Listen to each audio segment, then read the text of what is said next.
sommes à la Maison des Polytechniciens, à une conférence déjeuner de RCS.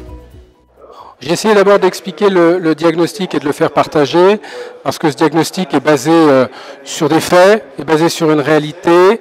Autant les préconisations sont sujettes à débat, mais le diagnostic devrait être partagé. Ce que j'espère avoir réussi à faire, c'est à la fois d'un système qui n'a jamais eu autant de ressources technologiques, financières, humaines, mais à la fois un système qui est dans une profonde crise financière, sociale, économique. Et donc, on voit qu'il y a une inadéquation de notre modèle face aux enjeux d'aujourd'hui. Donc, j'ai essayé d'expliquer ces enjeux qui ne sont pas toujours ceux que l'on pense. Le vieillissement est un élément important, mais assez secondaire dans la réflexion structurante du nouveau système de santé. On fait face à de nouveaux risques sociaux, on est passé de risques courts à des risques longs, donc un nouveau modèle de protection sociale et à réinventer une forme de démocratie sociale moderne. Ensuite, quel modèle proposer? Soit on change de modèle, ce qu'on essaie de faire un petit peu depuis une vingtaine d'années, les ordonnances Juppé, c'est-à-dire qu'on passe à un modèle type NHS anglais, où on étatise. On redonne à l'État le pouvoir en matière de gouvernance sur le plan aussi bien opérationnel que sur la stratégie, que sur la régulation. Soit on réinvente notre modèle, qui est unique au monde et qui a démontré qu'il était supérieur aux autres. C'est ma préconisation et j'explique que cette refondation doit se faire autour de trois idées fortes. La première, c'est de passer d'un système de soins à un système de santé. Aussi paradoxal que ça, nous avons aujourd'hui un système de soins, mais pas un système de santé.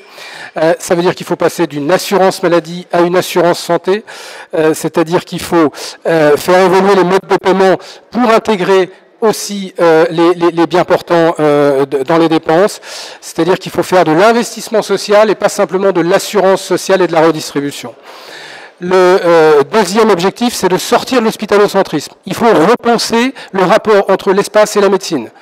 Depuis 200 ans, le lieu principal de soins est l'hôpital.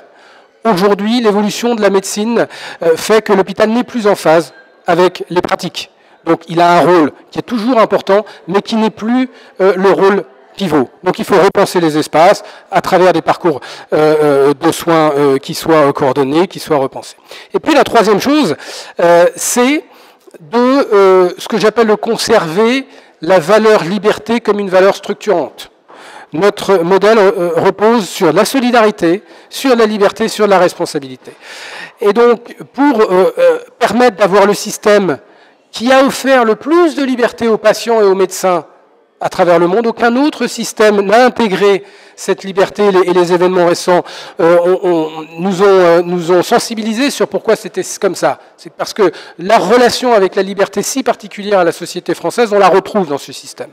Seulement, il faut faire évoluer le pendant incontournable de la liberté qu'est la responsabilité. Que ce soit pour les patients, que ce soit pour les professionnels de santé, les établissements de soins. Voilà les trois idées forces. Sous ces trois idées forces, il y a une série de mesures à prendre que j'ai résumées à travers 40 propositions. La e-santé aura, tout du moins la santé numérique au sens large, aura une place importante, mais il ne faut pas oublier que le numérique est un outil et pas une fin. Aujourd'hui, le numérique est très peu développé dans notre système parce que notre système n'a pas été pensé pour intégrer une technologie comme le numérique, d'où l'évolution du système de financement pour permettre d'avoir un financement solidaire de ces nouvelles technologies. Il faut aussi avoir un système qui ait comme objectif de rendre les individus les plus autonomes possibles. Parce que de mon point de vue, la e-santé est un des éléments essentiels qui permet de rendre les individus autonomes dans leur santé et qui permet de rendre l'ensemble des individus autonomes et pas simplement les geeks et les plus éduqués et les plus fortunés. Et ça, c'est un vrai enjeu à avoir. Permettre que la santé numérique rende l'ensemble de la population autonome, c'est un bon défi. Il y a évidemment tout un tas d'autres domaines dans lesquels le numérique, mais voilà, tout ça pourquoi il faut intégrer, penser le numérique, mais penser le numérique à travers le système de santé de demain qui et c'est une bonne chose, pour gérer un risque long comme des pathologies chroniques, on a absolument besoin d'outils de e-santé, d'objets connectés et de tout ce que permet de faire la santé numérique. Parce qu'il n'y a pas de financement pour.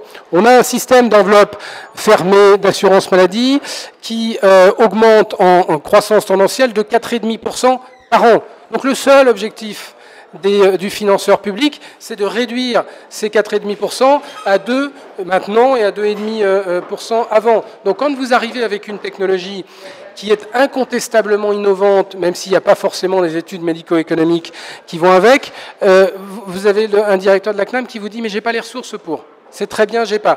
Donc, faites-vous financer par qui vous pouvez. Et malheureusement, je dirais que le numérique est uniquement financé aujourd'hui, ou principalement financé par les patients eux-mêmes, les usagers eux-mêmes, et un peu par des opérateurs de financement privés. Merci à vous.